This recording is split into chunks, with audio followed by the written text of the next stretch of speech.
Fala, meu querido, fala, minha querida, muito bom dia, boa tarde ou boa noite a todos e a todas, bem-vindos, bem-vindas.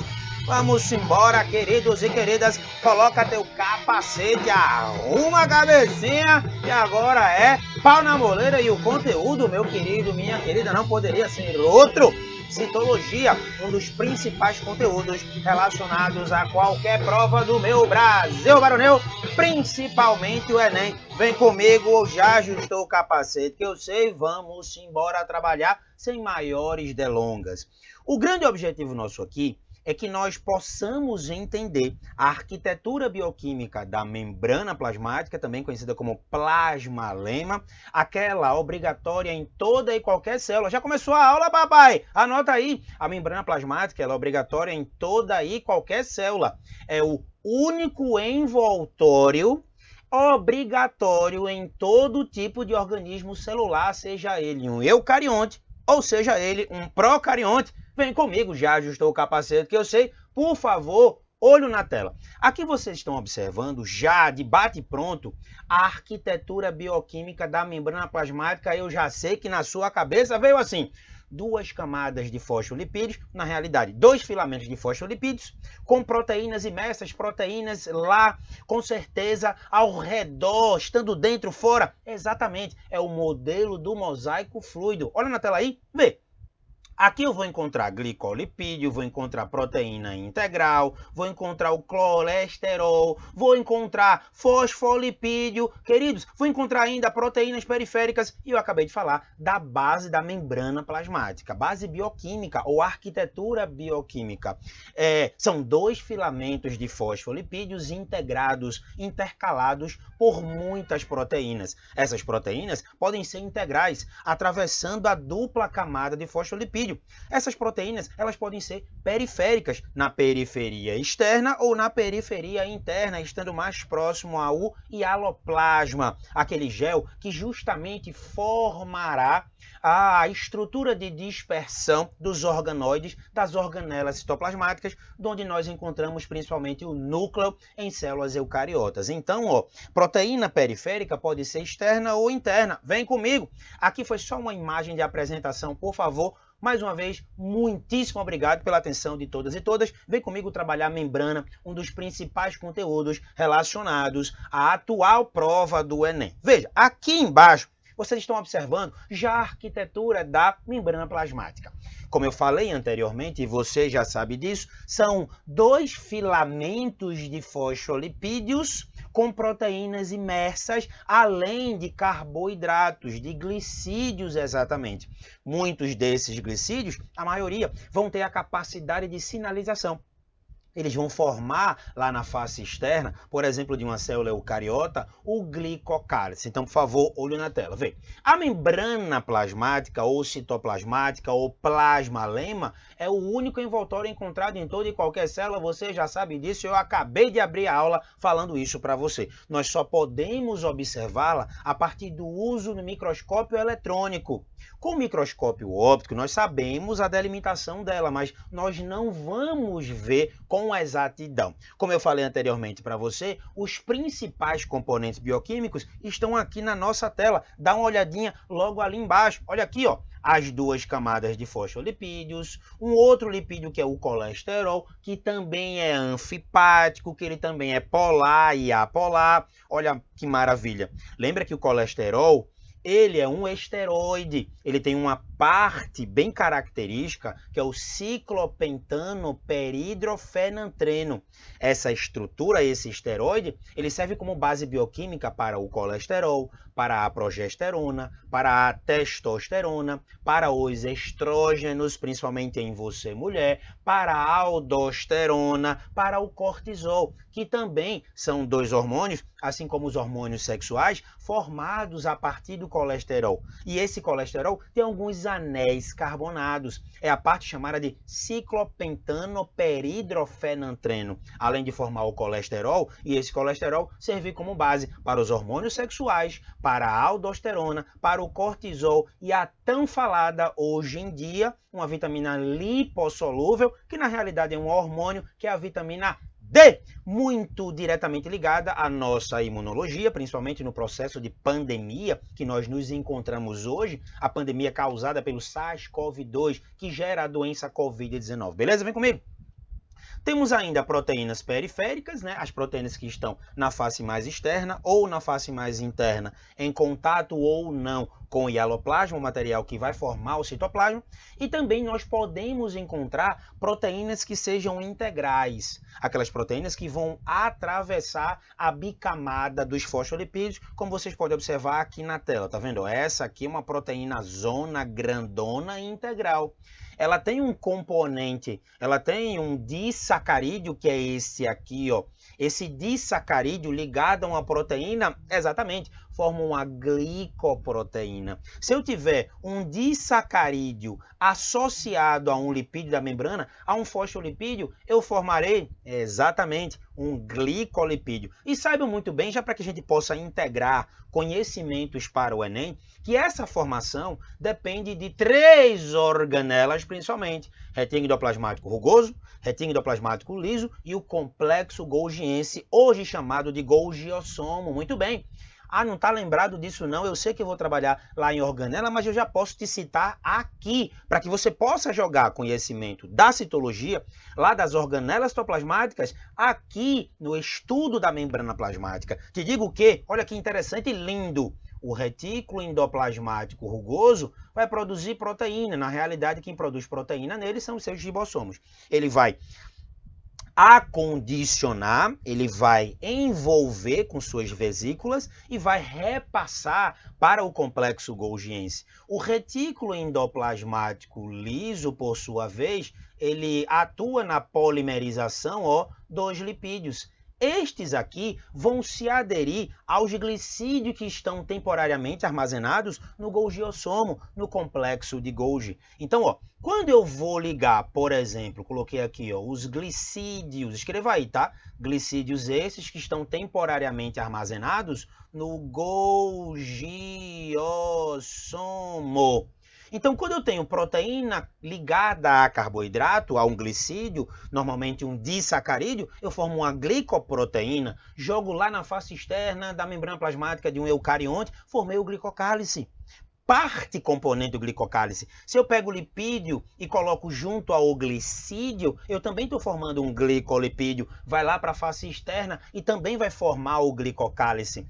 Esse processo, onde o complexo golgiense ele associa proteínas do retículo endoplasmático rugoso e lipídios do retículo endoplasmático liso, essa associação para formar o glicocálice nós chamamos de glicosilação.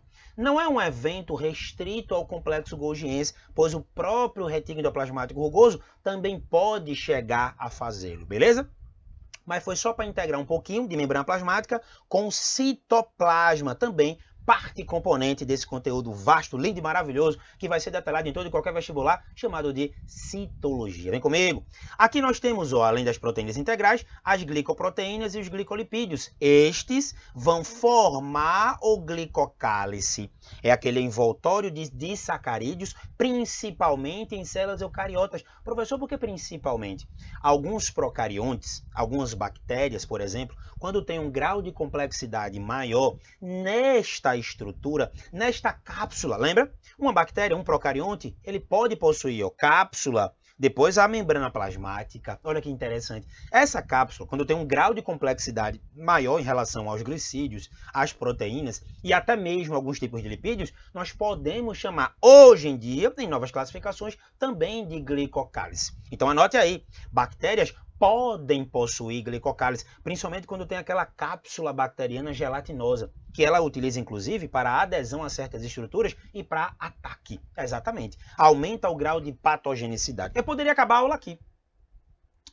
Professor, poderia, porque eu já falei para você dos principais componentes, a principal arquitetura bioquímica da membrana plasmática, mas eu preciso levar em consideração outras imagens para que eu possa falar mais para vocês sobre cada estrutura bioquímica da membrana plasmática. Portanto, meu querido e minha querida, vem comigo que zoom lindo e maravilhoso. Olha aqui, temos uma imagem um pouco mais complexa, que denota, que mostra, que visualiza mais e melhor para você os outros e mais componentes bioquímicos da membrana plasmática. Eu acabei de falar para você do fosfolipídio que tu lembras muito bem, né? Ele tem uma cabeça polar e ele tem aí uma cauda apolar.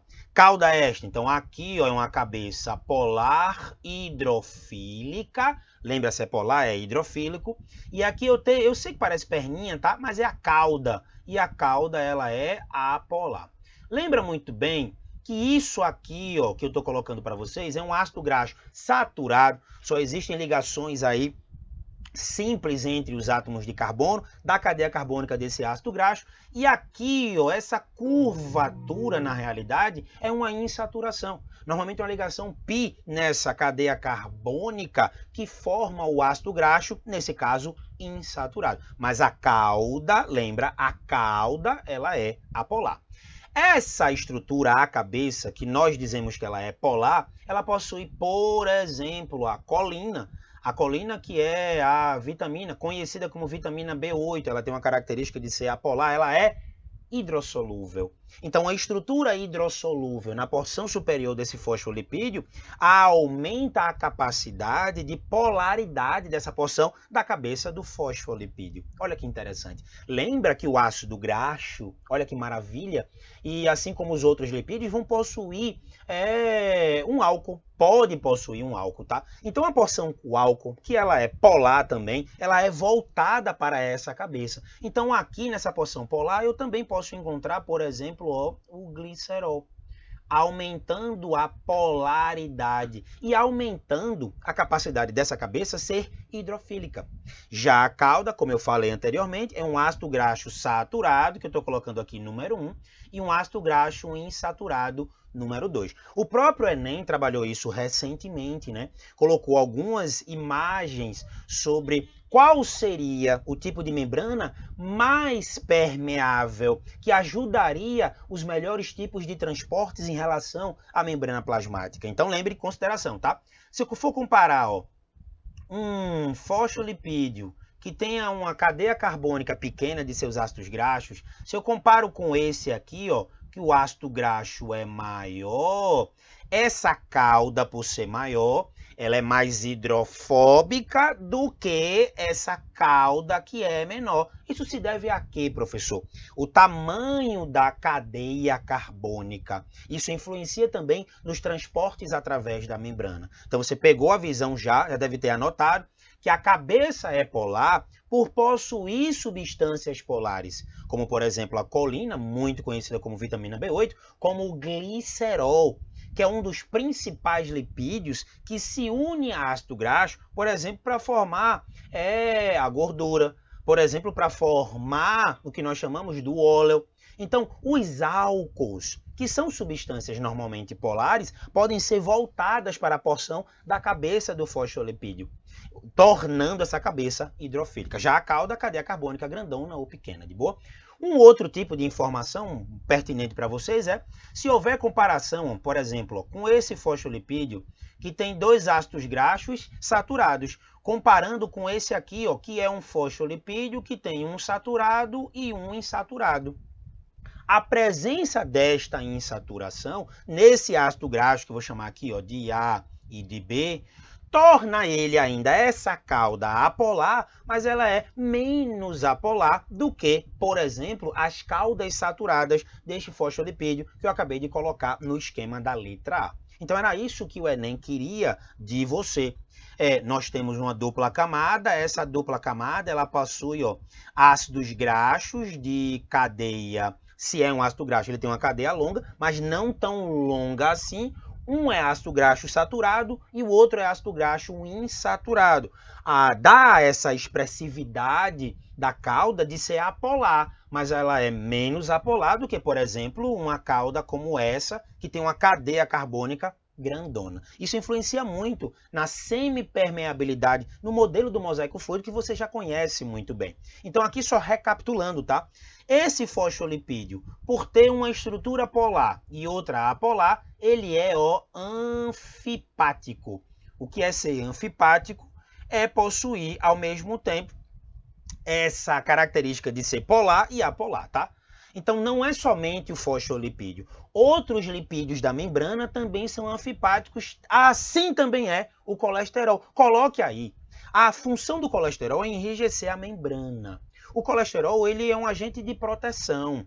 Quanto mais colesterol, mais rígida é. Ela fica menos maleável. Quanto menos colesterol, menos rígida ela é. Ela torna-se mais maleável. Mas a presença dele é essencial para essa arquitetura bioquímica. É como se esse colesterol que está aqui, ó, geralmente ele é encontrado aqui, ó, no meio da membrana plasmática, é como se segurasse os fosfolipídios, enrijecendo-os. Então ela enrijece, ela endurece a membrana plasmática. Isso é importante, né? Porque olha que interessante. O que é interessante para vocês é entender muito que o que acontece é que esse colesterol ele é importante para ajudar a dar o formato da célula. Ajudar, por exemplo, que o conteúdo citoplasmático não venha a extravasar. De boa na lagoa? Tranquilo? Falei para vocês? Então falei aqui de fosfolipídio, falei do colesterol. Anote, o colesterol também é anfipático. O colesterol, ele tem uma porção hidrofílica e uma porção hidrofóbica. Anote isso. Muitos de nós, alunos, achamos que não, ele é um esteroide, né? Grandão, cadeia carbônica grande, né? Ele tem uma carbônica grande, como o senhor mesmo falou, ele é formado, né, do ciclopentano peridofenantreno, então ele é completamente apolar. Nananina não. Esse colesterol, este álcool, né, tem nome de álcool, ele se integra a ácidos graxos formando éster de colesterina, mas vamos colocar assim colesterol. Ele lá na membrana plasmática, ele tem essa função de enrijecer.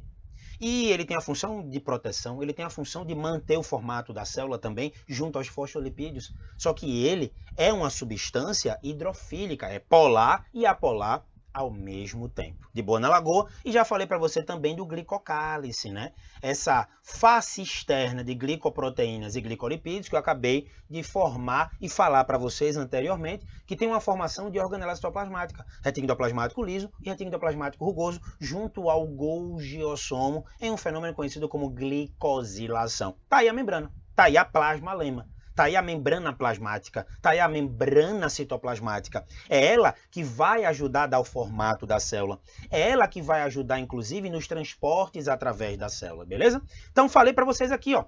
Ela tem uma permeabilidade seletiva, nem tudo vai passar pela membrana plasmática. Haverá uma seletividade em relação àquilo que vai passar ou entrando ou saindo da célula. Tem uma baixa tensão superficial devido a essa grande maleabilidade. Ela pode ser maior ou menor. Maleabilidade, ser maleável, depende dos lipídios principalmente. Fosfolipídio e do colesterol, esse que tem a função de enrijecer. Letra C, alta resistência elétrica, exatamente. Ela não tem uma boa condução eletrônica. Tanto é que, vocês vão ver comigo já já, que os íons, quando são transportados para dentro da célula ou para fora dela, eles não vão passar entre os fosfolipídios. Os fosfolipídios não são bons condutores de eletricidade. Vão passar por proteínas integrais. São canais específicos na difusão facilitada que vocês já sabem. Alta resistência mecânica, devido a essa plasticidade, devido a essa capacidade de modificar sua estrutura. E essa resistência mecânica também se deve ao fato da presença do próprio colesterol. A regeneração, como eu falei para vocês, né? Os lipídios dependem muito do retículo endoplasmático liso, as proteínas do rugoso e os carboidratos formados, que formam o glicocálice, do complexo de Golgi. Então são as três principais organelas, vamos colocar 4, mais o ribossomo, que está no retículo endoplasmático rugoso, que atuam muito na regeneração estrutural bioquímica da membrana plasmática. Coloquei para vocês, tá? O liso, o rugoso, o complexo golgiense e os ribossomos que estarão integrados lá.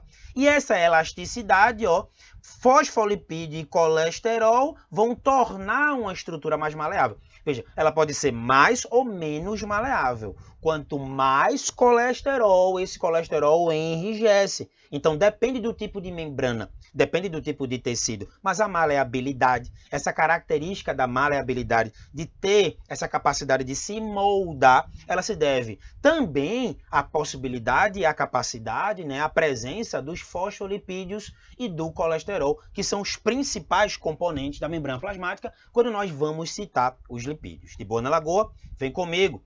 Em se tratando já dos transportes através da membrana, queridos, estamos nos aproximando aqui ao final da aula, né? Primeiro eu vou falar para vocês sobre os transportes passivos, aqueles que não vão requerer um alto grau de energia ou não vão ter gasto de energia.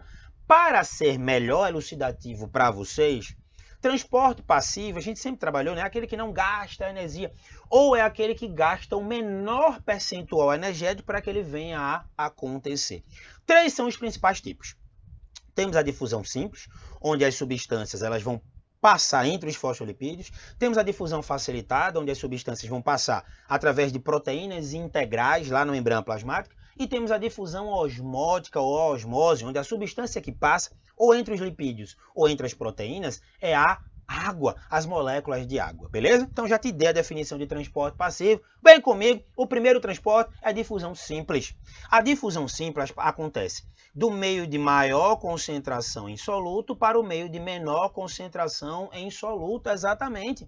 Aqui é passagem de soluto, como por exemplo, moléculas gasosas, como por exemplo, átomos. Tem uma imagem maravilhosa para mostrar a vocês, para que você possa olhar, bater os olhinhos e, opa, já lembrar da difusão simples. Olha aqui a imagem. Essa imagem é muito boa.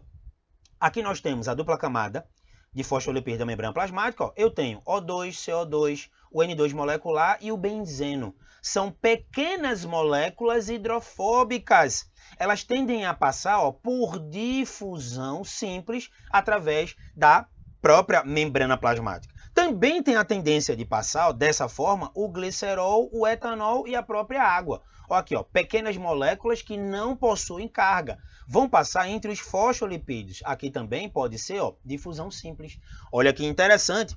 Moléculas maiores não carregadas e são aqui polares. Ó, aqui é hidrofóbica, aqui é molécula polar e aqui é molécula polar, né?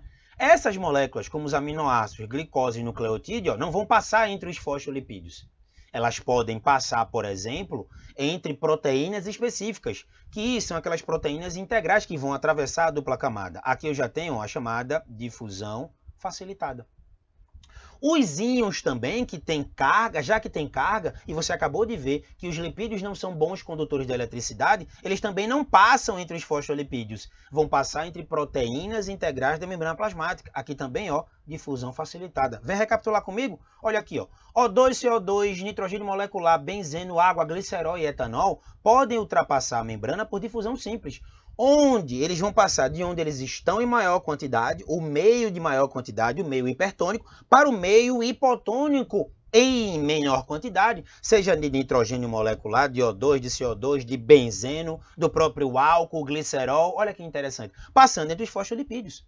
Então, ó, a difusão simples não requer gasto energético, ou o menor possível, vai do meio hipertônico para o meio hipotônico, ou seja, se o exemplo for O2, vai do meio onde há maior concentração de O2 para o meio onde há menor concentração de O2. Na inspiração, ó, o ar inspirado tem uma concentração muito maior de O2 do que o ar que será expirado. Então ele tem a tendência de se difundir entre as células lá dos alvéolos pulmonares, passando entre os seus fosfolipídios. Difusão simples, meu querido e minha querida. Então eu adoro essa imagem porque ela ajuda a te definir quais as substâncias que passarão por difusão simples e por onde elas vão passar entre os fosfolipídios da membrana plasmática. E também te ajuda a saber quais as substâncias que são transportadas por difusão facilitada e por onde elas vão passar por proteínas integrais, aquelas proteínas que atravessam a bicamada de fosfolipídios. De boa na lagoa, meu querido, cola aqui que tem sucesso. Vamos embora? Mais à frente, nós encontramos a própria difusão facilitada. Agora, queridos, não são moléculas menores. São moléculas, por exemplo, que podem ser carregadas. São moléculas, por exemplo, polares. Por exemplo, o carboidrato, como eu citei para vocês anteriormente, o benzeno, os aminoácidos, alguns aminoácidos que são muito polares diretamente, não vão passar pela bicamara de fosfolipídio, porque por mais que ela seja anfipática, o meio ali ele é hidrofóbico. A célula teria que gastar energia ou então comprometeria o tempo de passagem destas substâncias. Então, logo, o que acontece é que nós precisamos de alguns portões específicos chamados de permeases, aquelas proteínas que vão atravessar a bicamara de fosfolipídio, beleza? Agora você sabe, olha aí na imagem de novo, ó, aminoácidos, monossacarídeos, nucleotídeos, íons, vitaminas hidrossolúveis. Anote, coloca aí, vitaminas hidrossolúveis vão passar através da membrana por difusão facilitada, desde que esteja a favor de um grau de concentração. Podem ir, ó, vamos colocar aminoácido, vai de um meio hipertônico em aminoácido para o meio hipotônico em aminoácido. Vamos trabalhar um exemplo da bioquímica fisiológica. Você acabou de comer carne, houve a digestão de carne. Aquela proteína ela foi digerida até o seu monômero, que é aminoácido. Lá no lúmen intestinal, lá na porção interna do intestino delgado, nós encontramos uma concentração maior de aminoácido. Na circulação sanguínea das células intestinais, uma menor. Logo, os aminoácidos, ao final da digestão, tendem a entrar na circulação sanguínea através de difusão facilitada. Podem ser substâncias polares ou ainda possuir carga e não vão passar entre os fosfolipídios. Vão adentrar a sua circulação sanguínea para levar esses aminoácidos para a célula com várias funções, onde a principal é a função plástica, de função estrutural, eles vão ser passados por difusão facilitada do lúmen intestinal, da porção interna do intestino, para a circulação sanguínea. Pegou a visão? Sempre na difusão facilitada. Não ocorre com gasto energético, ou o menor possível, já que é um transporte passivo, vai do meio de maior concentração hipertônico para o meio de menor concentração hipotônico, sempre através de proteínas que atravessam a membrana plasmática, proteínas geralmente as permeáveis, beleza? E por último, não menos importante, queridos e queridas, vamos trabalhar aqui, antes da osmose, os principais tipos de proteínas que vão fazer parte da membrana plasmática, que podem atribuir funções na difusão facilitada. Olha aqui, ó. Nós temos glicoproteínas, que são proteínas integrais que atuam no reconhecimento. Geralmente elas estarão atreladas ao reconhecimento junto ao glicocálice. São proteínas que vão compor o glicocálice. Temos aqui, ó, proteínas canal que atuam na recepção de sinais, por exemplo, na recepção de hormônios. Deixa eu te dar um exemplo. A família GLUT, ó, GLUT, são proteínas, GLUT1, GLUT2, GLUT3, são proteínas da membrana plasmática de células do nosso trato gastrointestinal, por exemplo, lá no intestino. Elas são proteínas que servem para receber carboidrato, elas abrem-se e o carboidrato ele vai passar por difusão facilitada, os monossacarídeos. Transporte de substâncias, eu acabei de colocar para vocês, como aminoácido, difusão facilitada, catálise enzimática. Opa! Muitos alunos e alunas esquecem. Sim, algumas proteínas canais que atravessam a bicamada funcionam como se fossem enzimas, acelerando reações, acelerando passagem do meio externo para o meio interno ou vice-versa. E ainda junção membranar, né? Então, nós podemos ter aí uma célula com outra e elas podem ter uma maior adesão ligando seus lipídios, ligando seus glicocálices, ligando, por exemplo, suas proteínas. De boa na lagoa, massa. E agora sim, queridos e queridas, muita atenção, vamos para a osmose. Pare tudo!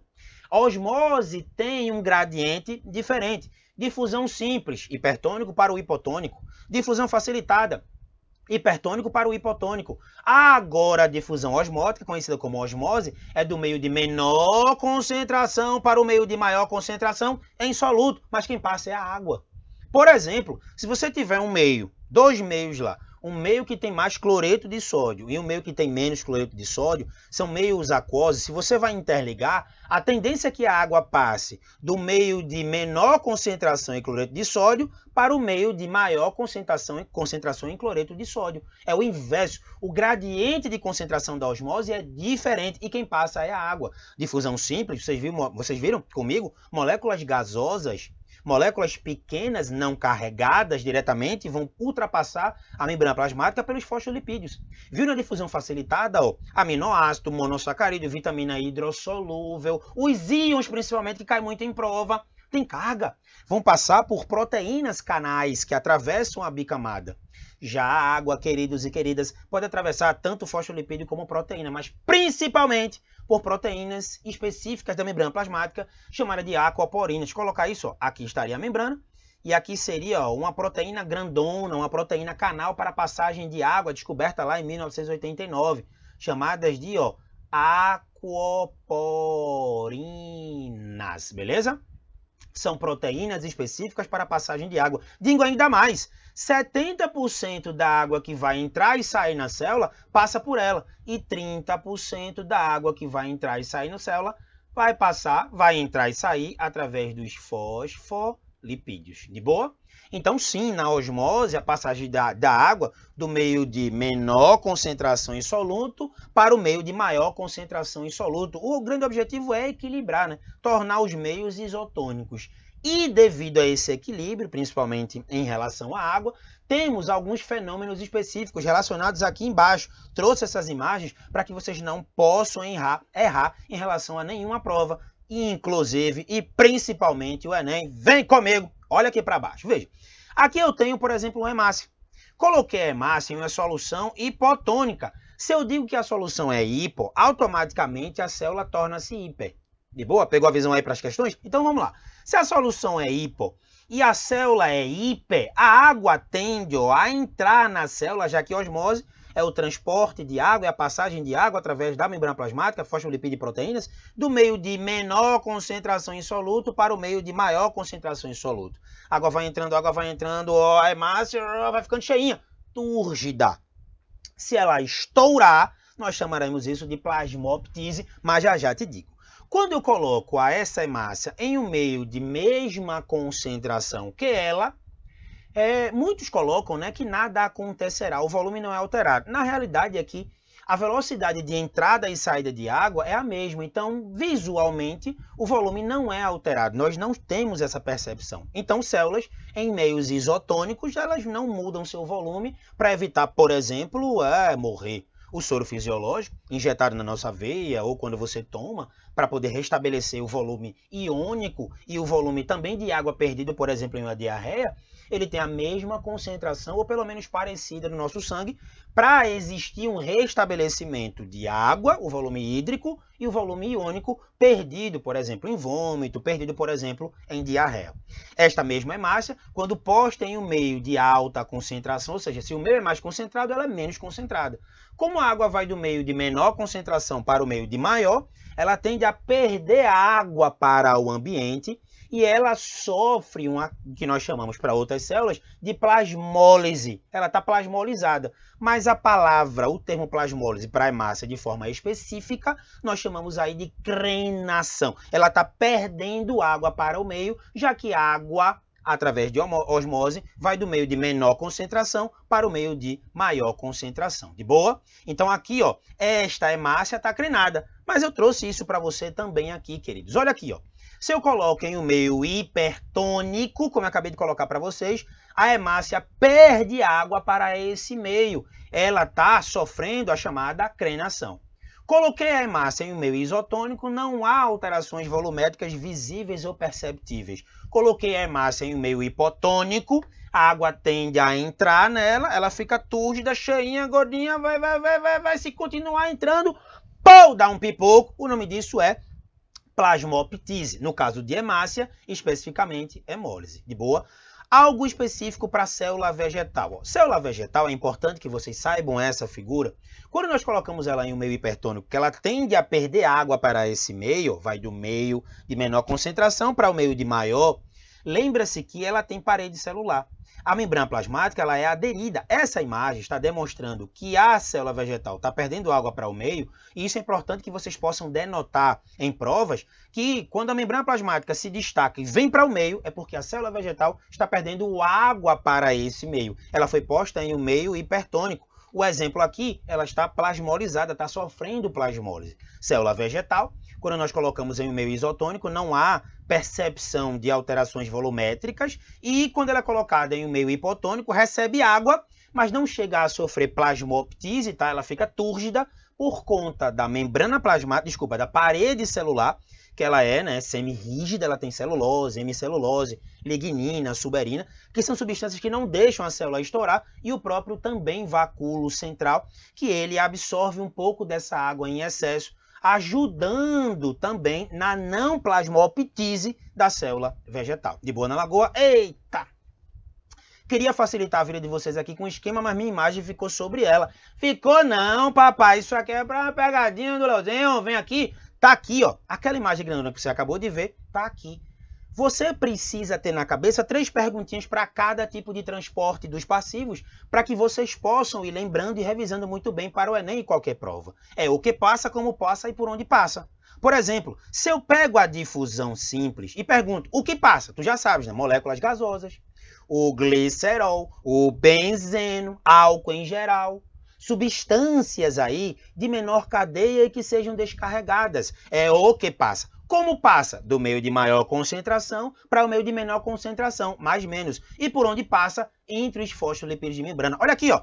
Difusão simples. Átomos, moléculas gasosas, etanol, glicerol e ureia. Difusão facilitada. O que é que vai passar? Monossacarídeo, aminoácido, íon, nucleotídeo, vitamina hidrossolúvel. E pela osmose? Só passa água. Como passa na difusão simples? Mais, menos, hipertônico e hipotônico. Na difusão facilitada, mais, menos, hipertônico e hipotônico. E na osmose, a água vai do menos para o mais, do meio de menor concentração para o meio de maior concentração. E a última pergunta é por onde passa. Se for difusão simples, entre os fosfolipídios da membrana. Tá aqui, ó. Se for difusão facilitada, proteínas integrais. Se for osmose, os dois, levando em consideração 70% pelas aquaporinas ou aquaporinas, que são proteínas específicas para passagem de água, e 30% pelos fosfolipídios, isso osmose, passagem de água. É muito massa, queridos. É uma mão na roda, é o pulo do gato para que você possa lembrar, né? O que passa, por onde passa e como passa. O que passa, por onde passa e o que passa, beleza? Faça as 3 perguntas para cada tipo de transporte, saiba responder e saia para o abraço. Se liga muito, né? Que o Enem nos últimos anos está trabalhando muito a arquitetura bioquímica da membrana plasmática, principalmente as substâncias que podem ou não passar em cada transporte e o gradiente de concentração de passagem dessas substâncias, beleza? De boa na lagoa. Queridos e queridas, muitíssimo obrigado pela atenção de todas e todos. Aqui eu trabalhei a arquitetura bioquímica da membrana plasmática e os transportes passivos. Ainda tem aula, sim, de transporte ativo, focando na nossa querida, linda, estimada, gostosíssima, maravilhosa a ser estudada, bomba de sódio e potássio, entre outros transportes ativos. Como sempre digo, quando é a prova amanhã, quando é o treino, hoje, tamo junto, é nóis, Queiroz.